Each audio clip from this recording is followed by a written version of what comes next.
let's see how quickly it wraps up, okay?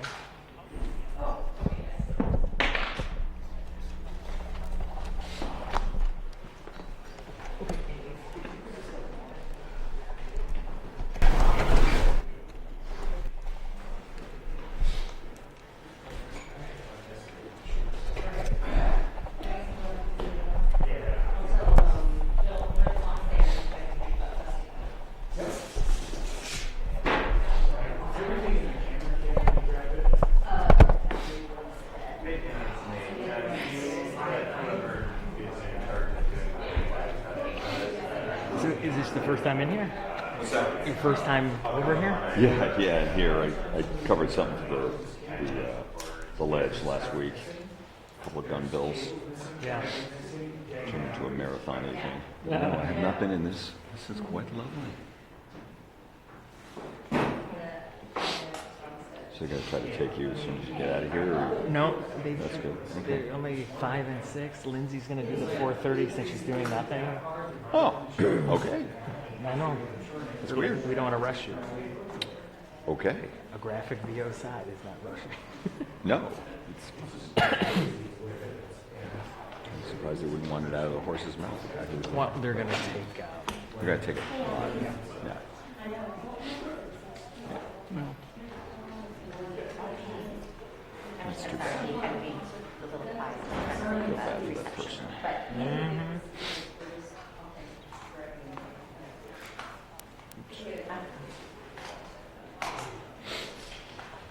Yeah, we were in the afternoon meeting and they pitched a few things and I said, just help, let's do interest rates now. oh God. And refi. Oh, that's fine. Yeah. And then this Quite a happened. Friday night story. Yeah, I know. It's an important story, don't you? It's a good story. We might actually end up turning it the weekend if I can find some use around.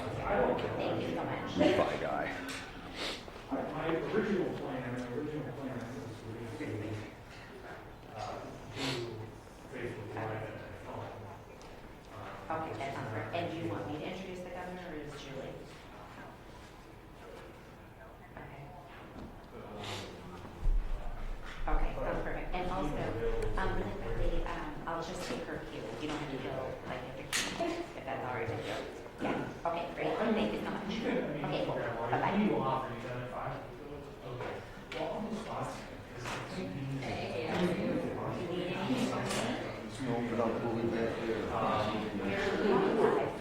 We're going to be live.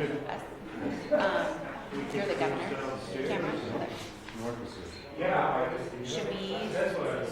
Okay. We should be. You want to be in here? Should I go get it? I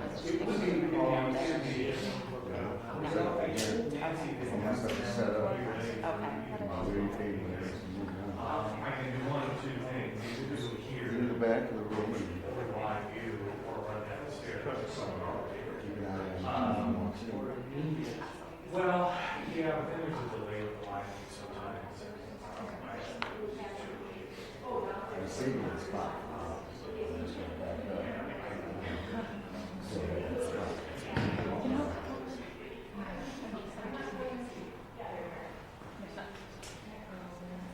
Why don't I go down and call them? Yeah, check with the editors and see what exactly they're doing. It's needed from the studio. And then do like watching the patterns and everything too. Well, so.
Would you like a printed one? Thank you.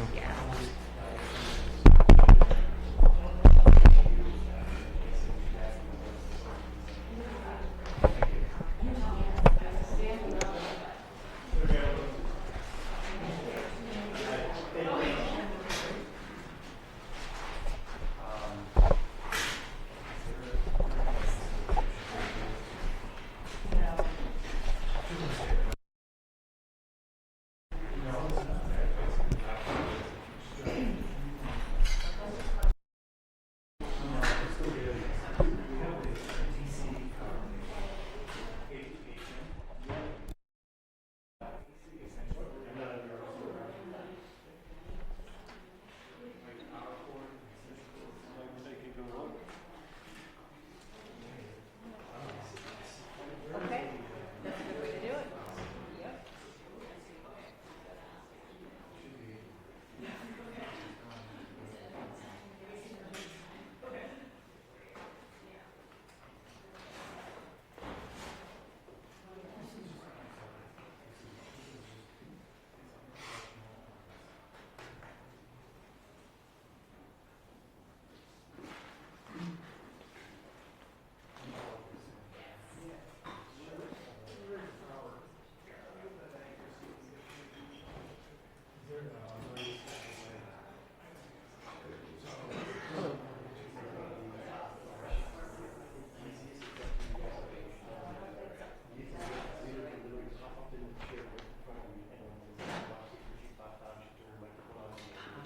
The only other person who I think could be here is the director of the exhibition for Tribune.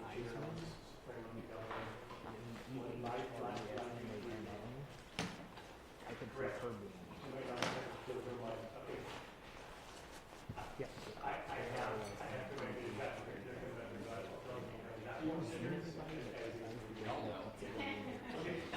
Bobby would be, so you can have it there. All the other things we have is she's I didn't know you were coming, that's why I said that, because I could do it. Don't worry about it. if anything changes, I'll let you know. I'll email you.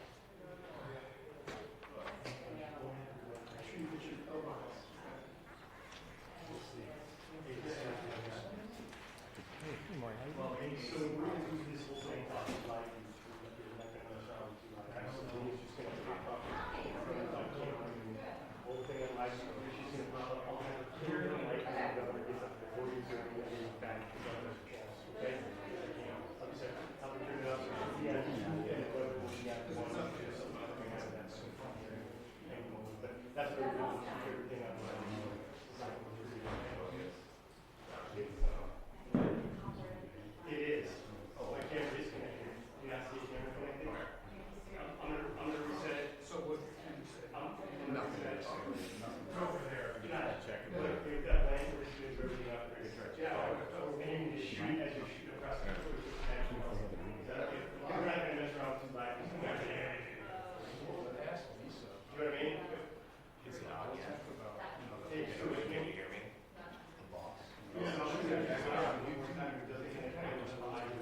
The only thing I'm curious is if it's line or line.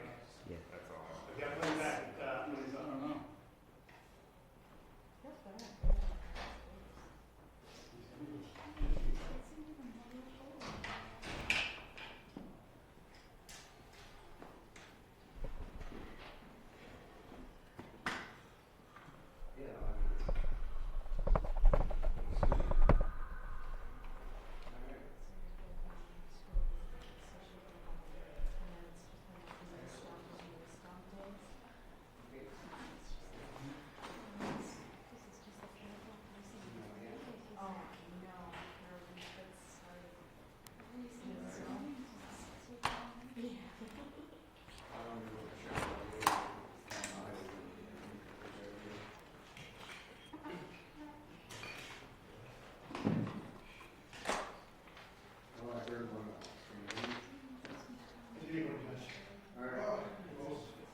So you want to go up the hallway then, right?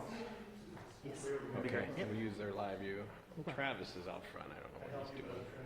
I don't know whether to have him bring his camera and tripod up here or just be ready to go in case we have to use the truck. I think that was their plan in case the live views. Okay. All right.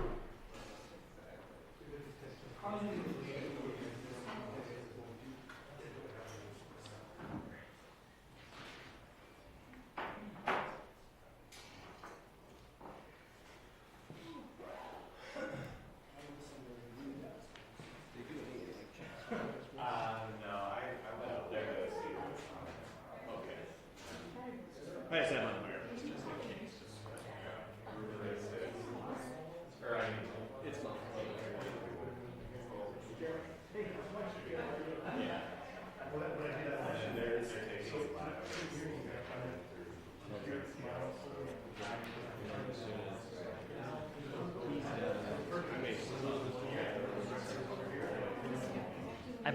I'm only at 5.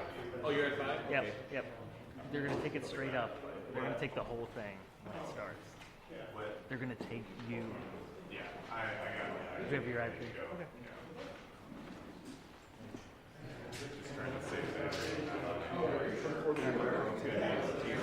Here we are, you're perfect. Excuse me. You find where we are. Just sit still. Perfect. Thank you.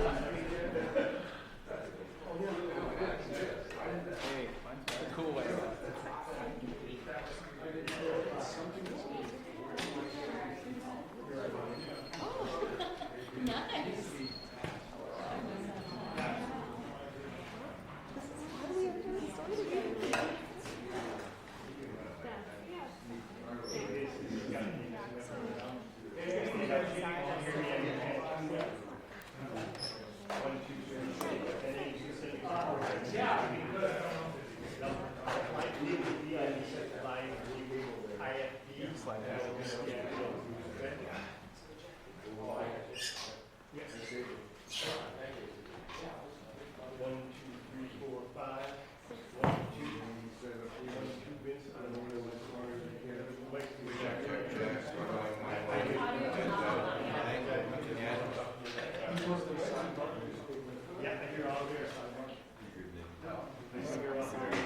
Okay, so I'll have it be on that, and I'm pretty much going in. Correct, that's two, the governor, when she's done, I'm gonna have her pop her light off and do this.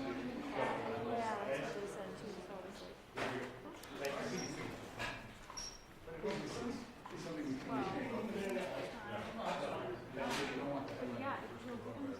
Is it mic level or line level? Do anybody know? Okay, we'll find out, I guess.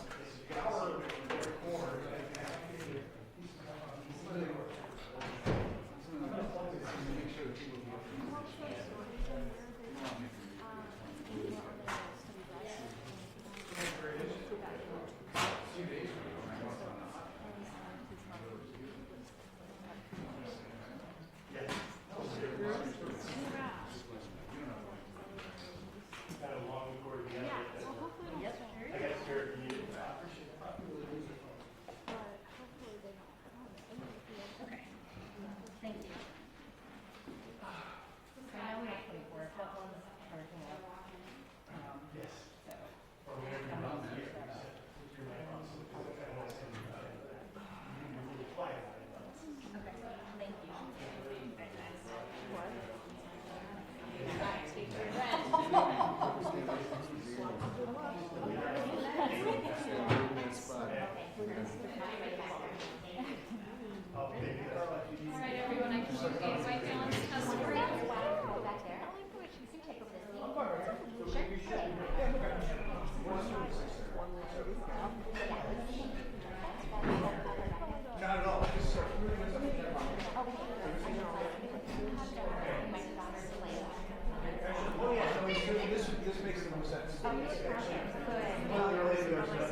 actually sit right I know, I said me. and nobody was in the way.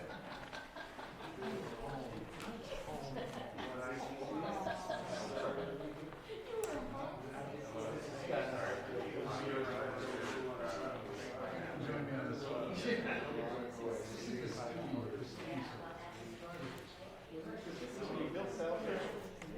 Yeah, Don was like, oh, put it in the book.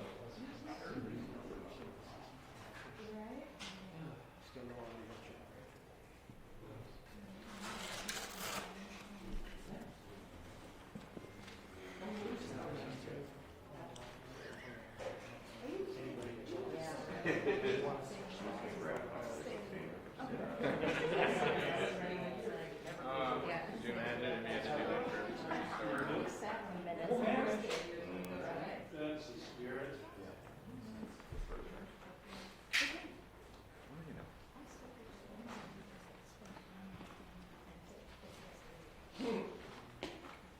You know, just do what you do best, that's all.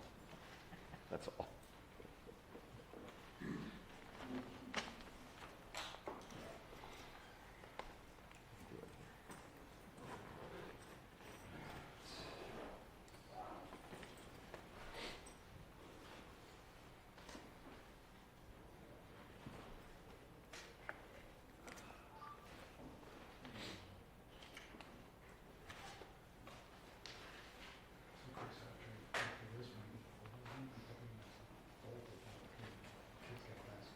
No, I mean,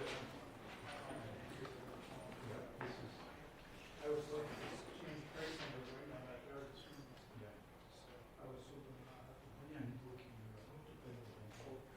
Yeah.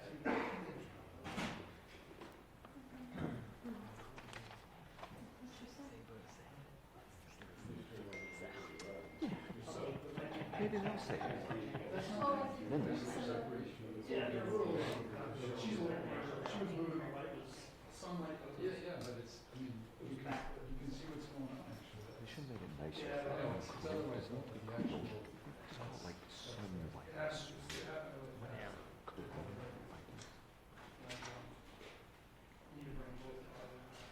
Have you done many of these? The reason is because there Yeah. is no audio coming through the phone. There's absolutely no Yeah. way.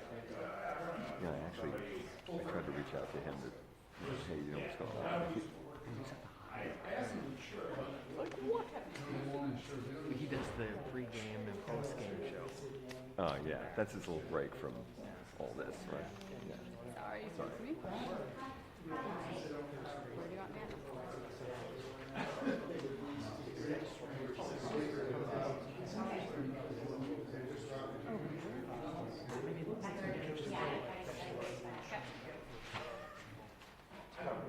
Testing 1, 2, test, test, test.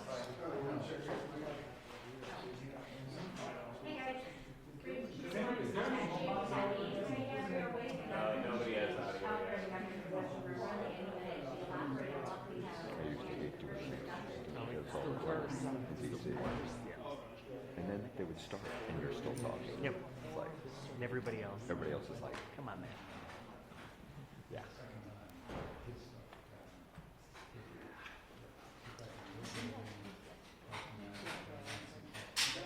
We are in the governor's office in the Capitol.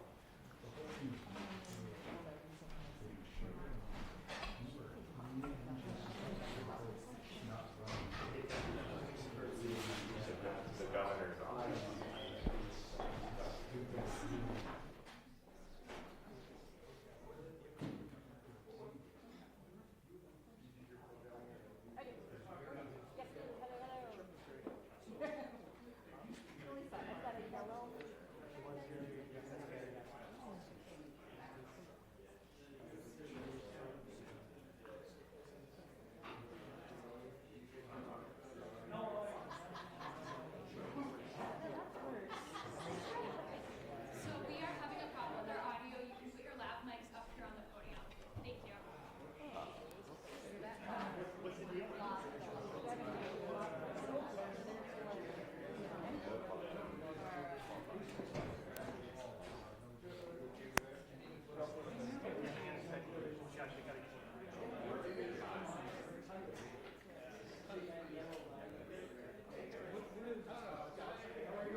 fun anecdote to talk about, but I don't know.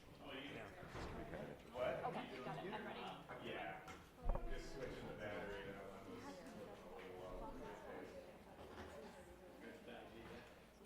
gotta switch this.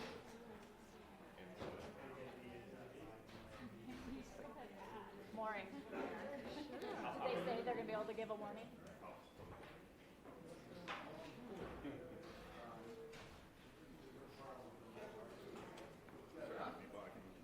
Scotty, test, test. Scott, test 1, 2, 1, 2. That's all good? All right.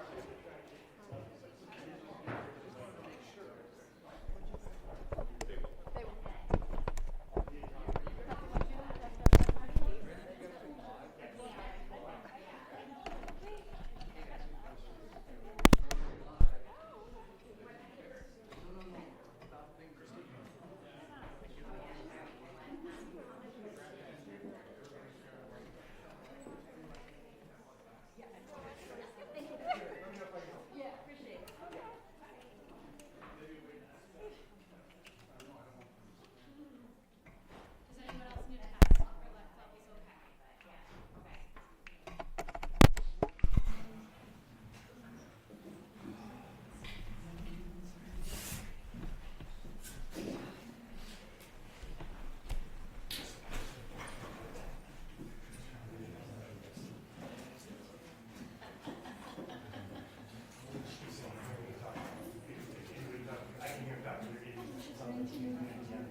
Mic check. Mic check. 1, 2, 3. Making sure you guys can hear me. Mic check. Keep it going. Mic check. 1, 2, 3. 1, 2, 3. Mic check. Let me try something else. Mic check. 1, 2, 3. 1, 2, 3. Thank you very much. So if that's the case, just make sure you put the microphone off.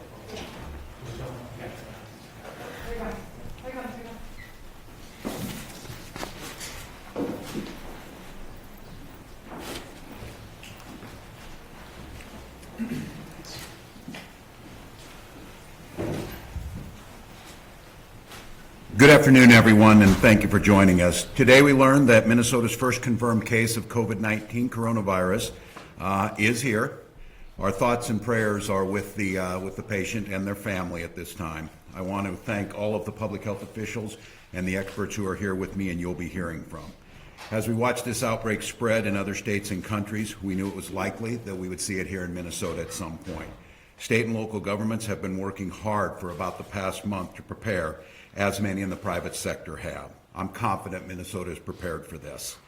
It's natural to feel concern during a time like this, and the best way to address our concerns is to be as well informed as we possibly can be. Based on what we've learned from other states and countries dealing with this, here's what we know and can expect in the days ahead. As with other outbreaks, some people will get the illness and some will not. The great majority of people who get COVID-19 will have mild symptoms and may require little, if any, medical care. Some people will have moderate to severe illnesses, and some will require extensive medical care. The risk of severe illness seems to be lower amongst healthy adults and younger adults and children, and higher for elderly and people with underlying medical conditions. We all need to do our part to limit the spread, not only to protect ourselves, but also to protect those who are most vulnerable.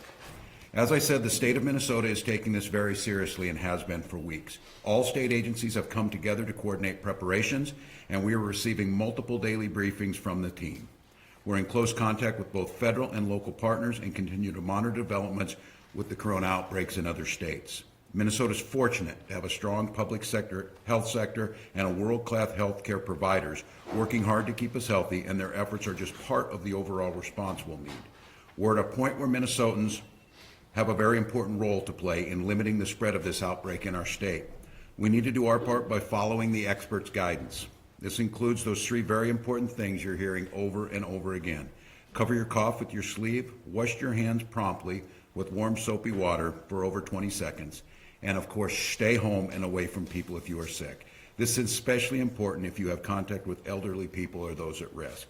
While this coronavirus is a new issue for all of us, managing outbreaks of various types and sizes is something our public health care system do on a regular basis and do with great expertise. The methods and lessons learned from those will be helpful now. We all need to be prepared for some challenges in the days ahead. Even so, I'm confident Minnesota's ability to come together, as we have come together so many times, will make sure that we get everyone through this. And with that, I'd like to introduce the Minnesota Department of Health Commissioner Jan Malcolm. Thank you, Governor Walz. Thank you all for joining us on short notice. Today, our public health laboratory confirmed Minnesota's first presumptive case of novel coronavirus, COVID-19. The case is an older adult resident of Ramsey County who reported recent travel on a cruise ship with a known COVID-19 case. This individual developed symptoms and sought health care just yesterday. Samples were collected from the person and sent into the MDH Public Health Laboratory for testing.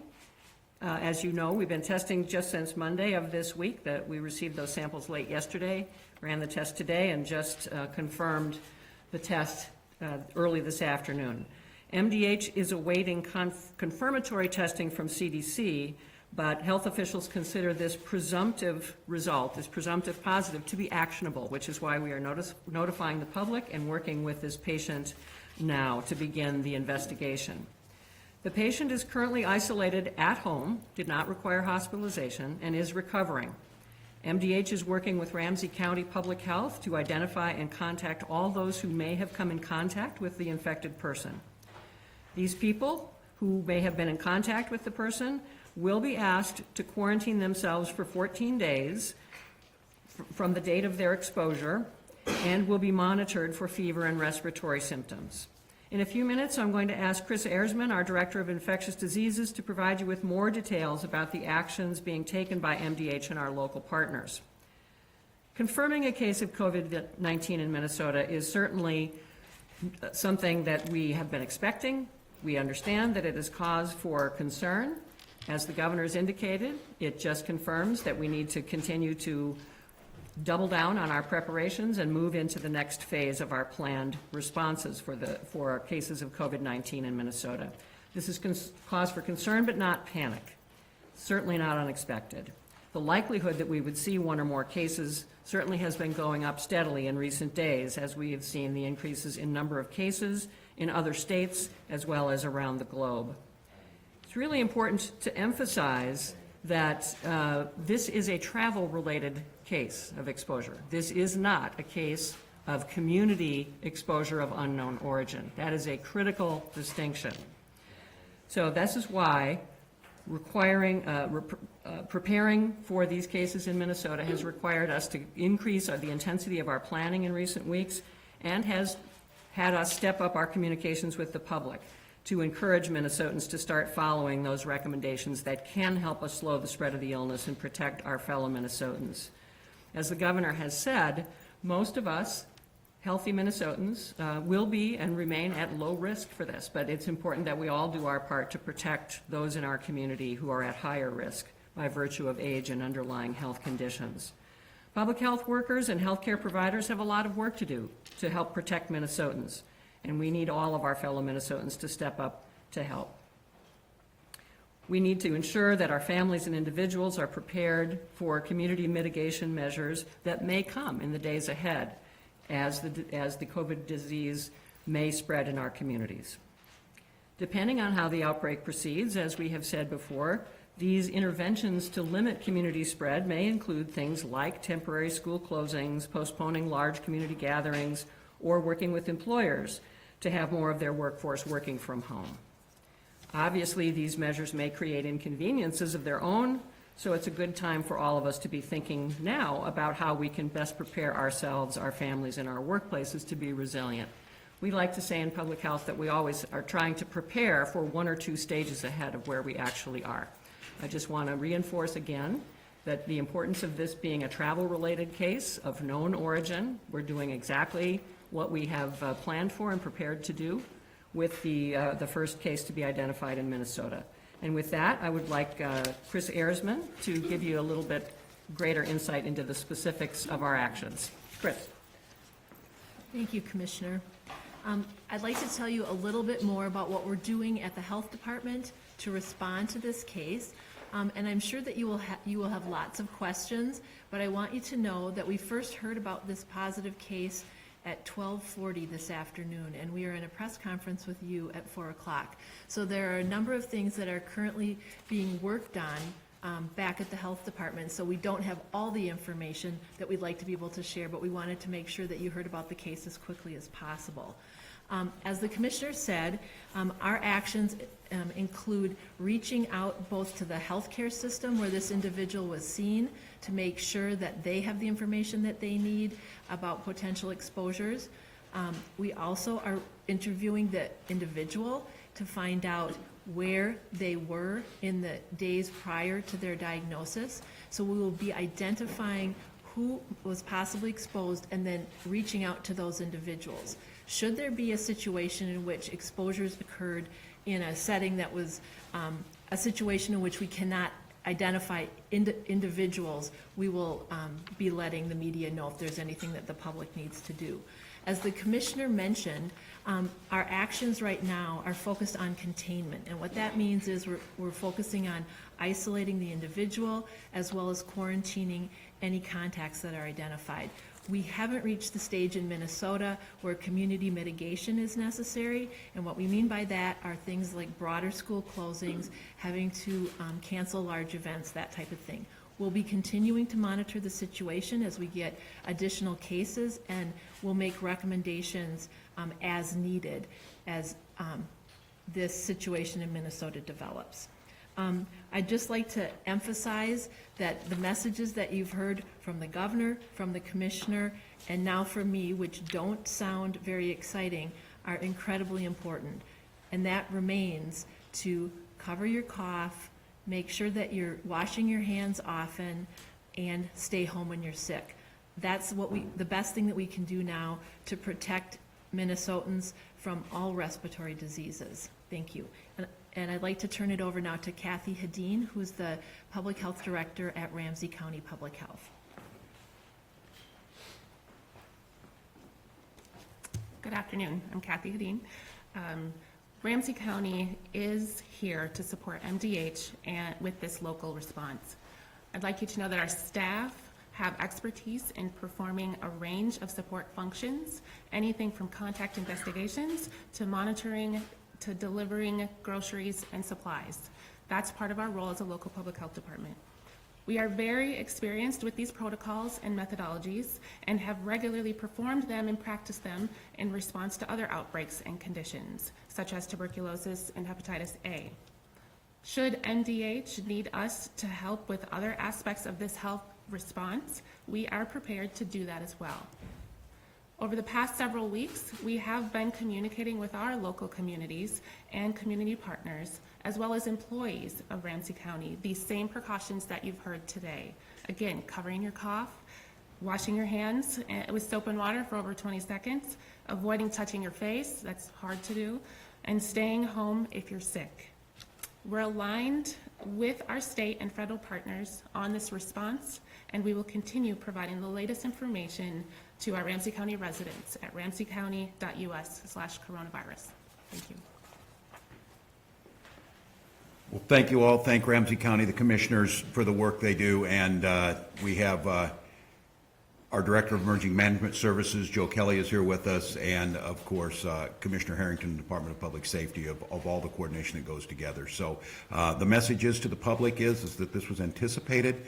The protocols were in place. The strong relationship and working relationship with counties is fairly unique to Minnesota, and it's times like this that I think it will show that that is a strong way to deal with these public health emergencies. With that, we would be glad to answer any questions. Community mitigation at some point involve public transit? Also some trains? Go ahead. Yes, that is the kind of thing that we're thinking ahead on about what kinds of community mitigation activities might be necessary should we find ourselves in the situation where we have large numbers of cases popping up in different parts of the community with different sources of exposure. So as Director Erzman said, we are not at that stage now, but we are preparing for that eventuality, and that would include close coordination with the transit system. But not necessarily closure of public transit? What other mitigation was there key? The circumstances of community mitigation would depend heavily on the specifics of what we're seeing and where the conditions were popping up and from what sorts of exposures. I wouldn't at all definitively say definitely would or would not include impacts on the transit system. Commissioner, the one case that we've identified, do we have any idea how broadly this person was out and what kind of contacts we've had at this early stage? As Director Erzman indicated, this is very, very new. We have only been working on this case for a couple of hours, so we've not yet done all of the interviewing of the person that we will do. Our preliminary understanding is that the person largely has been at home and just sought care, as I said yesterday. So as far as we know, this is a person who's really not been out and about much, but as I said, we're very new in this investigation. Are you going to tell us male or female? We'd prefer not to share any further details about the specifics of the person. Commissioner, could you Explain talk why about the gap between February 25th and today, why that person may have waited so long to seek medical care? I'll let Director Erzman answer that question. Actually, I think the person did exactly what they were encouraged to do. Yeah, so, excuse me, thank you, Commissioner. So we've been advising people that if they have symptoms, obviously to stay home, and if they're in a situation in which they normally would seek care, that they should do so. And this individual sought care when they felt it was time. They were very forthcoming about the fact that they had been on a cruise ship where there was potential for transmission, and so when they reached the healthcare system, the providers were able to act appropriately when they came in. So it was not a situation in which the person withheld information about their potential exposures, and because they did that, the healthcare system was able to respond appropriately with appropriate infection prevention measures. Can you tell us what cruise ship it was? You know, I can't because I got the information, we started our response, and our staff are back at the agency doing all this investigation. So no, I can't tell you that. Does that mean you don't know, or? We will know, but I do not know right now. As I said, we immediately proceeded to what else we had to do. We've got a hotline set up. We're preparing for that. So our actions were all related to preparing to respond for the public. I was going to ask, if you don't mind, I was going to have Chris, because when the call came to me, is asking them to walk through the steps of what happened when this person went in, how they knew to maybe test them, what that looked like. Could you walk them through what one of this looks like? This individual sought help, walked in, and what I wanted to know was, how did we get to the point where we're standing here with you? Sure. So we have had a provider line staffed all week, and so providers have been calling the health department, and they will say, I've got a patient with this clinical symptoms, this epidemiologic background, and this travel history. And so in this case, when the provider called, we said, yes, this is clearly a situation in which testing is warranted, and so the specimens were sent to our lab. We got the information today at about 12:40, and as soon as we got the information, we notified obviously the commissioner, who then the executive office staff started working on all the important notifications for the governor, elected officials.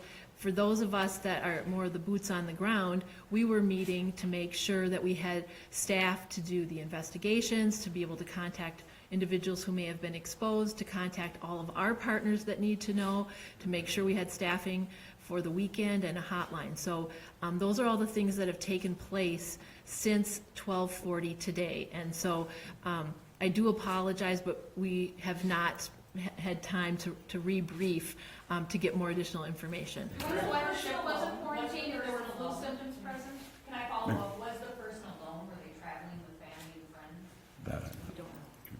I don't believe we know that yet, or at least Chris and I don't know it. The folks interviewing the person may know that. But I think it's, again, just important to emphasize that this is a person who sought care appropriately and very quickly was able to get the sample into MDH for us to have this presumptive positive, as I mentioned. Commissioner, are staff members testing around the clock at the state lab these samples, or is this just a Monday through Friday? What we have been doing so far since Monday morning, we've had a steadily increasing, but still very manageable number of cases being reported into the department.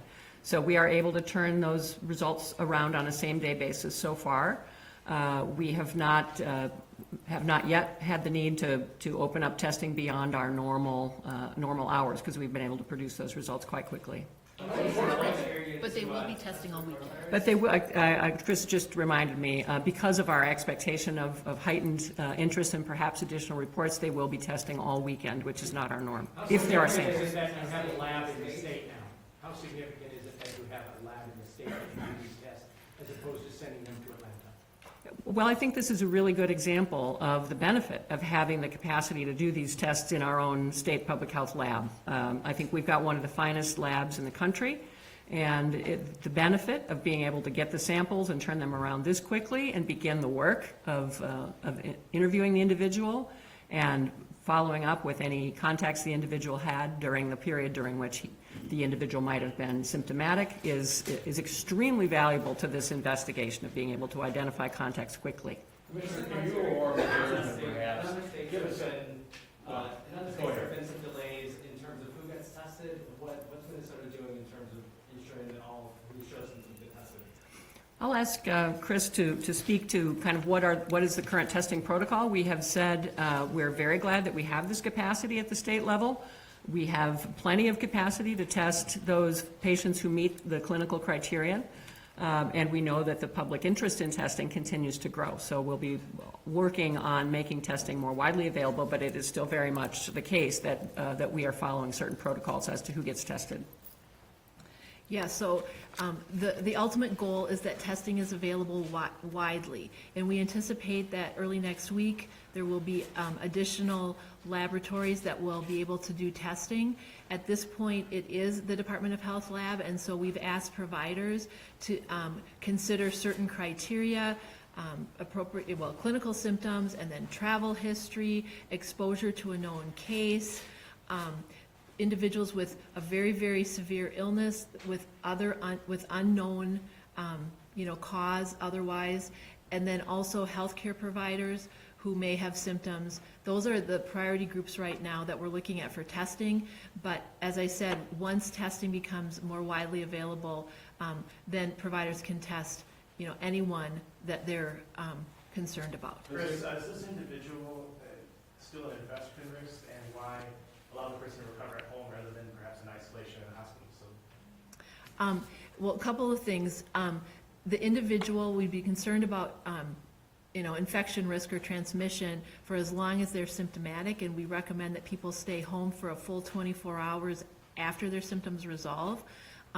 But the reason that this individual was sent home is, I think you're aware of the fact that we're in influenza season, and we're sensitive to the fact that we don't want people in healthcare that don't need to be there. And if the healthcare provider felt that this individual's symptoms could be managed from home, then that's an appropriate place for this individual to be. And I know you mentioned expanded testing. Are there enough test kits and equipment to go around that are needed now? As Chris just mentioned, the federal goal and our goal as well is to expand the availability of testing beyond our own laboratory. But even since I reported to you on Monday morning that we had the ability to test, we have received additional test kits from the CDC. So we feel that we're in very good position right now to test whatever patients meet these criteria that need to be tested in Minnesota right now. Commissioner, is there any way that we can determine how this is going to go from here historically? Are we going to now see a flood of cases, or could it just be a few? Do we have any historical information on that? Well, we're learning a great deal, obviously, as more data comes in from around the globe and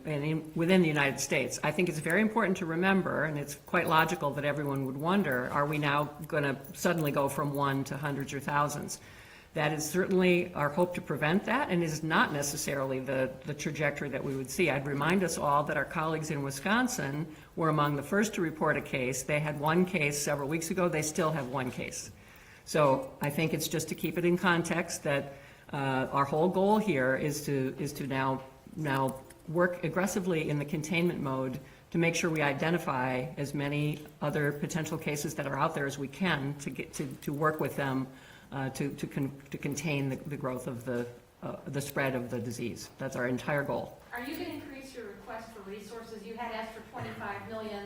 Hospital associations said you needed more. Does that now require an upward revision? Well, I will say, and the governor may want to speak to this as well, we're genuinely grateful for the bipartisan and bicameral interest in the legislature to work with us to identify what the resources are and to prepare. As you're also aware, a federal bill passed this week. We don't know enough yet about the specifics of exactly what that's going to help us with and when we'll get it, but the legislature's been extremely responsive to our requests, and we are continuing to look at as I said, how soon we'll know more about the federal resources available to us and what we might need to continue to talk about at the state level. So you're saying 25 million for now? Yeah, if I would say the health department put that out, and I think one of the things maybe to clarify is each state's governors and executive branch have different authorities. And when you're seeing some of these states like Maryland and California that declared health emergencies or state of emergencies, a lot of times that was the mechanism to release funding or to do funding.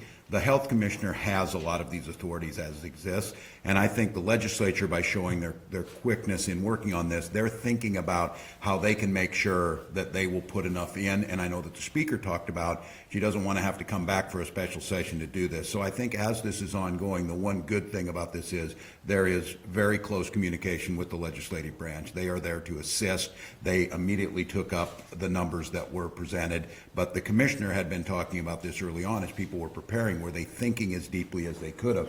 I think several calls went out to tell people, are you sure that this is what you need? And with the hospital association, we were waiting for them to gather the data. I know that in Washington State, Governor Inslee requested $100 million, and the legislature provided that for them the next day. So I think this is an ongoing process.